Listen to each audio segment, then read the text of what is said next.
ഒരു യോഗിയുടെ ആത്മകഥ, അധ്യായം 28. കാശിയുടെ പുനർജനനവും കണ്ടെത്തലും. വെള്ളത്തിൽ ഇറങ്ങരുതേ, തൊട്ടികളിൽ വെള്ളമെടുത്ത് നമുക്ക് കുളിക്കാം. 8 മൈൽ അകലെയുള്ള ഒരു കുന്നിലേക്ക് കാൽനട വിനോദയാത്രയായി എന്നോടൊത്തുവന്ന റാഞ്ചി വിദ്യാർത്ഥികളോട് ഞാൻ പറയുകയായിരുന്നു. ഞങ്ങളുടെ മുന്നിലുള്ള കുളം മാടി വിളിക്കുന്നതായി തോന്നിയെങ്കിലും അതിനോട് എന്തോ ഒരു രസക്കേട് എൻ്റെ മനസ്സിൽ പൊന്തി വന്നിരുന്നു. മിക്ക കുട്ടികളും സ്വന്തം തൊട്ടിമുക്കി വെള്ളമെടുക്കാൻ തുടങ്ങിയെങ്കിലും ഏതാനും ചിലർ ശീതളജലത്തിൻ്റെ വശ്യതയ്ക്ക് വഴങ്ങിപ്പോയി. അവർ വെള്ളത്തിൽ ചാടി മുങ്ങിയ ഉടനെ വലിയ നീർപ്പാമ്പുകൾ അവരുടെ ചുറ്റും വളഞ്ഞു പുളഞ്ഞു നീങ്ങാൻ തുടങ്ങി. എന്തൊരു ഉച്ചത്തിലുള്ള ആർത്തനാദവും വെള്ളം തെറ്റിക്കലും! കുളത്തിൽ നിന്നും കരയ്ക്കു കയറാൻ എന്തൊരു തിടുക്കം! ചിരിച്ചു പോകുന്ന വെപ്രാളം! ലക്ഷ്യസ്ഥാനത്ത് എത്തിയ ശേഷം ഉല്ലാസയാത്രയ്ക്ക് കരുതിയിരുന്ന ഉച്ചയൂണ് ഞങ്ങൾ ആസ്വദിച്ചു. ഒരു മരത്തിൻ്റെ കീഴിൽ കുട്ടികളുടെ മധ്യത്തിൽ ഞാൻ ഇരുന്നു. പ്രചോദിതമായ ഒരു മാനസികാവസ്ഥയിൽ എന്നെ കണ്ടിട്ട് കുട്ടികൾ വീണ്ടും വീണ്ടും എന്നോട് ചോദ്യങ്ങൾ ചോദിച്ചു കൊണ്ടിരുന്നു. ഒരു പയ്യൻ ചോദിച്ചു, "ഒന്ന് പറയൂ സ്വാമിജി, ഞാൻ എക്കാലവും അങ്ങയുടെ കൂടെ സന്യാസത്തിൻ്റെ പാതയിൽ ഉണ്ടാകുമോ?" "ഏയ് ഇല്ല, നിന്നെ അവർ ബലമായി വീട്ടിലേക്ക് കൊണ്ടുപോകും. പിന്നീട് നീ വിവാഹം കഴിക്കും," ഞാൻ മറുപടി പറഞ്ഞു. വിശ്വസിക്കാനാവാതെ അവൻ ശക്തിയായി പ്രതിഷേധിച്ചു. "ഞാൻ മരിച്ചാലല്ലാതെ എന്നെ വീട്ടിലേക്ക് കൊണ്ടുപോകാൻ പറ്റില്ല." പക്ഷേ ഏതാനും മാസങ്ങൾക്കകം അവൻ്റെ കണ്ണീരോടെയുള്ള എതിർപ്പ് വകവയ്ക്കാതെ അവനെ തിരിച്ചു കൊണ്ടുപോകാൻ മാതാപിതാക്കൾ എത്തി. കുറച്ചു വർഷങ്ങൾക്കു ശേഷം അവൻ വിവാഹം കഴിക്കുക തന്നെ ചെയ്തു. പല ചോദ്യങ്ങൾക്കും ഞാൻ ഉത്തരം പറഞ്ഞു കഴിഞ്ഞപ്പോൾ കാശി എന്നു പേരുള്ള ഒരു കുട്ടി എന്നെ അഭിസംബോധന ചെയ്തു. ഏതാണ്ട് 12 വയസ്സുണ്ടായിരുന്നു അവന്. മിടുക്കനായ അവൻ ഏവർക്കും പ്രിയങ്കരനായിരുന്നു. "സ്വാമിജി, എൻ്റെ ഭാഗധേയം എന്താണ്?" അവൻ ചോദിച്ചു. "നീ താമസിയാതെ മരിക്കും." തടുക്കാനാവാത്ത ഒരു ശക്തി ഈ വാക്കുകൾ എൻ്റെ വായിൽ നിന്ന് ബലമായി പുറപ്പെടുവിച്ചതായി എനിക്ക് തോന്നി. ഈ വെളിപാട് എന്നെയും മറ്റെല്ലാ പേരെയും നടുക്കുകയും ദുഃഖിപ്പിക്കുകയും ചെയ്തു. ഭീതി പരത്തിയ ഒരു അവിവേകിയെ എന്ന പോലെ ഞാൻ സ്വയം ശകാരിച്ച് വീണ്ടുമുള്ള ചോദ്യങ്ങൾക്ക് ഉത്തരം പറയാൻ വിസമ്മതിച്ചു.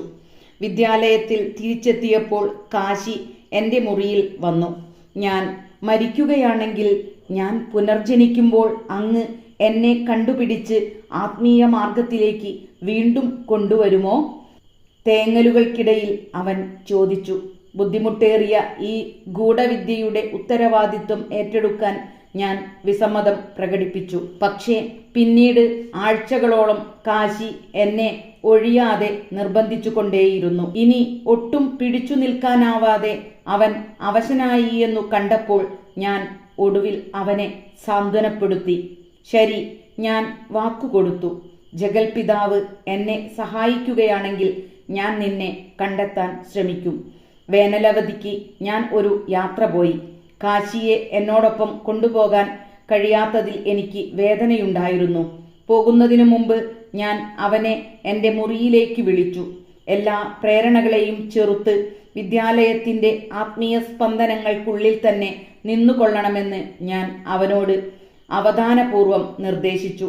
അവൻ വീട്ടിൽ പോയില്ലെങ്കിൽ വരാനിരിക്കുന്ന ദുരന്തം അവന് ഒഴിവാക്കാനാവുമെന്ന് എനിക്ക് എങ്ങനെയോ തോന്നി.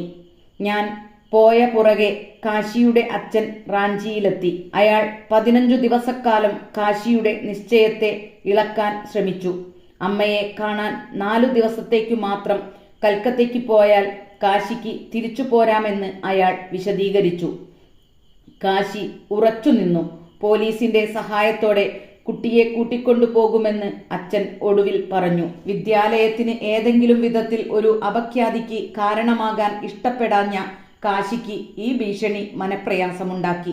പോകുകയല്ലാതെ മറ്റു വഴിയൊന്നും അവൻ കണ്ടില്ല. ഏതാനും ദിവസങ്ങൾക്കു ശേഷം ഞാൻ റാഞ്ചിയിൽ തിരിച്ചെത്തി. കാശിയെ എങ്ങനെയാണ് കൊണ്ടുപോയതെന്ന വിവരം കേട്ട ഉടനെ തന്നെ ഞാൻ കൽക്കത്തയ്ക്ക് തീവണ്ടി കയറി. അവിടെ എത്തിയിട്ട് ഒരു കുതിരവണ്ടി പിടിച്ചു. അത്ഭുതമെന്നു പറയട്ടെ, ഗംഗാനദിയിലെ ഹൗറ പാലത്തിലൂടെ വണ്ടി കടന്നുപോയി കഴിഞ്ഞപ്പോൾ ഞാൻ ആദ്യം കണ്ട ആളുകൾ ദുഃഖാചരണത്തിന്റെ വേഷം ധരിച്ച കാശിയുടെ അച്ഛനും മറ്റു ബന്ധുക്കളുമായിരുന്നു. വണ്ടി നിർത്തുവാൻ വിളിച്ചു പറഞ്ഞുകൊണ്ട് ഞാൻ ചാടിയിറങ്ങി ആ ഭാഗ്യദോഷിയായ പിതാവിനെ കോപത്തോടെ തറപ്പിച്ചു നോക്കി. എടോ ഘാതക, നിങ്ങൾ എൻ്റെ കുട്ടിയെ കൊന്നു.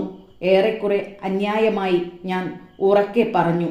കാശിയെ നിർബന്ധിച്ച് കൽക്കത്തയ്ക്ക് കൊണ്ടുവന്നതിൽ താൻ ചെയ്ത തെറ്റ് ആ അച്ഛൻ നേരത്തെ തന്നെ മനസ്സിലാക്കി കഴിഞ്ഞിരുന്നു. അവിടെ ഉണ്ടായിരുന്ന ഏതാനും ദിവസം അവൻ രോഗാണു കലർന്ന ആഹാരം കഴിച്ച് കോളറ ബാധിച്ചാണ് മരിച്ചത്. കാശിയോടുള്ള എൻ്റെ സ്നേഹവും മരണശേഷം അവനെ കണ്ടെത്താമെന്ന വാഗ്ദാനവും രാവും പകലും എന്നെ അലട്ടി. ഞാൻ എവിടെ പോയിരുന്നാലും അവൻ്റെ മുഖം എൻ്റെ മുന്നിൽ തെളിഞ്ഞു വന്നു. എൻ്റെ നഷ്ടപ്പെട്ട അമ്മയെ ഞാൻ വളരെ കാലം മുമ്പ് തിരഞ്ഞതുപോലെ അവിസ്മരണീയമായ ഒരു അന്വേഷണം അവനു വേണ്ടി ഞാൻ തുടങ്ങി. ഈശ്വരൻ എനിക്ക് വിവേചന ശക്തി തന്നിട്ടുള്ള സ്ഥിതിക്ക് ഞാൻ അത് ഉപയോഗിക്കണമെന്നും ആ കുട്ടിയുടെ സൂക്ഷ്മലോകവാസം എവിടെയാണെന്ന് എനിക്ക് അറിയാൻ ഉതകുന്ന സൂക്ഷ്മ നിയമങ്ങൾ അനാവരണം ചെയ്യുന്നതിന് എൻ്റെ കഴിവുകൾ അങ്ങേയറ്റം വിനിയോഗിക്കണമെന്നും എനിക്ക് തോന്നി. നിറവേറാത്ത ആഗ്രഹങ്ങളെ കൊണ്ട് സ്പന്ദിക്കുന്ന ഒരു ആത്മാവാണ് അവനെന്ന് ഞാൻ മനസ്സിലാക്കി. സൂക്ഷ്മമാലാഖ മേഖലകളിലെ കോടിക്കണക്കിനുള്ള പ്രകാശിക്കുന്ന ആത്മാക്കളുടെ ഇടയിൽ എവിടെയോ ഒഴുകി നടക്കുന്ന ഒരു പ്രകാശപുഞ്ചം. പ്രകാശമായി സ്പന്ദിക്കുന്ന ഇത്രയധികം മറ്റ് ആത്മാക്കളുടെ ഇടയിൽ അവനുമായി ഞാൻ എങ്ങനെയാണ് ആത്മബന്ധം സ്ഥാപിക്കുക? ഒരു രഹസ്യ യോഗവിദ്യ ഉപയോഗിച്ച് എൻ്റെ ഭ്രൂമധ്യത്തിലെ നേത്രം എന്ന മൈക്രോഫോണിലൂടെ കാശിയുടെ ആത്മാവിനോട് എനിക്കുള്ള സ്നേഹം ഞാൻ പ്രേഷണം ചെയ്തു. കാശി താമസിയാതെ ഭൂമിയിൽ തിരിച്ചെത്തുമെന്നും എൻ്റെ വിളി ഞാൻ നിരന്തരം പ്രേഷണം ചെയ്താൽ അവൻ്റെ ആത്മാവ് പ്രതികരിക്കുമെന്നും ഉൾക്കാഴ്ച കൊണ്ട് എനിക്ക് ബോധ്യമായി. കാശി അയക്കുന്ന അത്യല്പമായ പ്രതികരണം പോലും എൻ്റെ വിരലുകൾ, കൈത്തലങ്ങൾ, സുഷുമ്ന എന്നിവയിലെ ഞരമ്പുകളിൽ അനുഭവപ്പെടുമെന്ന് എനിക്ക് അറിയാമായിരുന്നു. അവൻ ഒരു ഭ്രൂണമായി പുനർജനിച്ചു കഴിഞ്ഞു എന്ന് ഞാൻ വിശ്വസിച്ച ആ സ്ഥലത്തിൻ്റെ ദിശ തിട്ടപ്പെടുത്താൻ ഞാൻ ശ്രമിച്ചുകൊണ്ട് എൻ്റെ ഉയർത്തിപ്പിടിച്ച കൈകൾ ആന്റിനയായി ഉപയോഗിച്ച ഞാൻ പലപ്പോഴും വട്ടം കറങ്ങി തിരിയും. ഏകാഗ്രത കൊണ്ട് ക്രമീകരിച്ച എൻ്റെ ഹൃദയ റേഡിയോയിൽ അവനിൽ നിന്ന് പ്രതികരണം ലഭിക്കുമെന്ന് ഞാൻ പ്രതീക്ഷിച്ചു. കാശിയുടെ മരണത്തിനു ശേഷം ഏതാണ്ട് 6 മാസം തുടർച്ചയായി ഒട്ടും തളരാത്ത ഉത്സാഹത്തോടെ ഈ യോഗമാർഗം ഞാൻ അവലംബിച്ചു. ഒരു പ്രഭാതത്തിൽ കൽക്കത്തയിലെ തിരക്കേറിയ ബൗബസാറിലൂടെ ഏതാനും സുഹൃത്തുക്കളുമായി നടക്കുമ്പോൾ ഞാൻ എൻ്റെ കൈവിരലുകൾ പതിവു രീതിയിൽ ഉയർത്തി. അപ്പോൾ ഇതാദ്യമായി ഒരു പ്രതികരണം ലഭിച്ചു. എൻ്റെ വിരലുകളിലും കൈവെള്ളയിലും കൂടി വൈദ്യുത സ്പന്ദനങ്ങൾ അല്പാൽപമായി ഒഴുകിയെത്തിയപ്പോൾ ഞാൻ കോരിത്തരിച്ചു. എൻ്റെ ബോധത്തിൻ്റെ ഒരു അഗാധ തലത്തിൽ ആ വൈദ്യുതി പ്രവാഹങ്ങൾ ഒരു ചിന്തയായി സ്വയം പരിഭാഷപ്പെട്ടു. ഞാൻ കാശിയാണ്, ഞാൻ കാശിയാണ്, എൻ്റെ അടുത്തേക്ക് വരൂ. എൻ്റെ ഹൃദയ റേഡിയോയിൽ ഞാൻ ശ്രദ്ധ കേന്ദ്രീകരിച്ചപ്പോൾ ആ ചിന്ത ഏറെക്കുറെ കേൾക്കാവുന്നതുപോലെ ആയിത്തീർന്നു. കാശിയുടെ സ്വാഭാവികവും ഒരുമാതിരി പരുക്കനുമായ അടക്കിയ സ്വരത്തിൽ അവൻ്റെ വിളി വീണ്ടും വീണ്ടും ഞാൻ കേട്ടു. എൻ്റെ കൂട്ടുകാരിൽ ഒരാളായ പ്രകാശദാസിന്റെ കൈപിടിച്ചുകൊണ്ട് ഞാൻ അദ്ദേഹത്തെ നോക്കി ആഹ്ലാദത്തോടെ പുഞ്ചിരിച്ചു. കാശിയെ ഞാൻ കണ്ടെത്തിയെന്നു തോന്നുന്നു.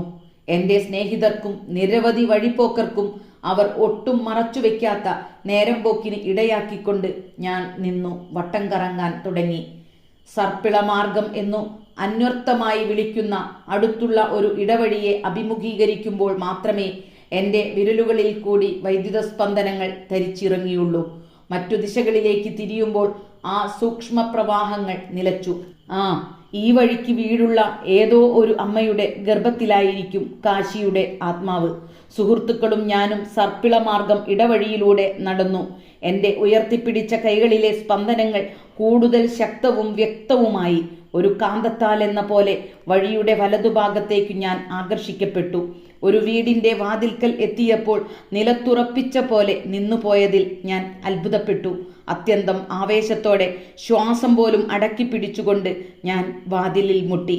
എൻ്റെ ദീർഘവും അസാധാരണവുമായ അന്വേഷണം വിജയകരമായി പര്യവസാനിച്ചുവെന്ന് എനിക്ക് തോന്നി. ഒരു ജോലിക്കാരി കതകു തുറന്ന് യജമാനൻ അകത്തുണ്ടെന്നു പറഞ്ഞു. അദ്ദേഹം 2ാം നിലയിൽ നിന്ന് ഇറങ്ങി വന്ന് എന്നെ നോക്കി ചോദ്യരൂപത്തിൽ പുഞ്ചിരിച്ചു.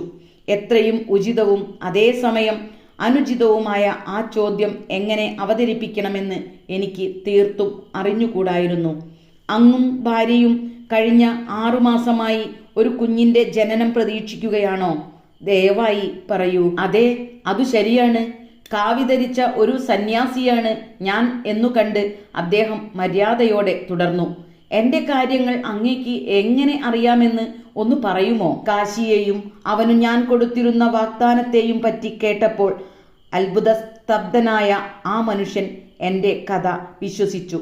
നല്ല നിറമുള്ള ഒരു ആൺകുട്ടി നിങ്ങൾക്ക് ജനിക്കും. അവന് വലിയ മുഖവും നെറ്റിക്കു മുകളിലെ മുടിയിൽ ചുഴിയും ഉണ്ടായിരിക്കും. അവൻ്റെ പ്രകൃതം ശ്രദ്ധേയമായ രീതിയിൽ ആത്മീയമായിരിക്കും. വരാൻ പോകുന്ന കുട്ടിക്ക് കാശിയുടെ ഈ സാദൃശ്യങ്ങൾ ഉണ്ടായിരിക്കുമെന്ന് എനിക്ക് തീർച്ചയായിരുന്നു. ഞാൻ പിന്നീട് ആ കുഞ്ഞിനെ സന്ദർശിച്ചു. കാശി എന്ന പഴയ പേരു തന്നെ മാതാപിതാക്കന്മാർ അവനു നൽകി. എൻ്റെ പ്രിയപ്പെട്ട റാഞ്ചി വിദ്യാർത്ഥിയോട് കുഞ്ഞിലെ തന്നെ അവനു സാദൃശ്യമുണ്ടായിരുന്നു. കണ്ട മാത്രയിൽ തന്നെ ആ ശിശു എന്നോട് സ്നേഹം കാട്ടി.